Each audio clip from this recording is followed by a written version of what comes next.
কিভাবে নিজেকে মানিয়ে নেবে? যদি কোনো কারণে আটকে যাই তাহলে কি করে নিজেকে বোঝাবে? ও কি আসলে ফিরবে না?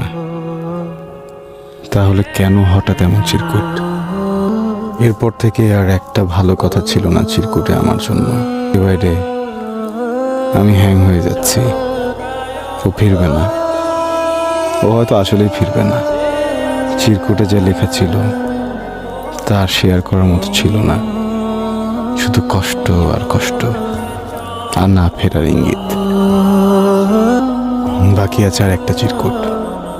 আমি ঠিকই দেখতে চাই। আমি জানি ওই চিরকুটে কি লেখা থাকবে। I am sorry. তুমি তোমার জীবনকে নিজের মতো করে গুছিয়ে নিও, আর আমাকে ক্ষমা করে দিও। ভুল বুঝো না আমায়। আমি পরিস্থিতির শিকার। তুমি আরো অনেক ভালো মেয়ে পাবে। আমাকে এখানে থেকে ক্যারিয়ার করতে হবে।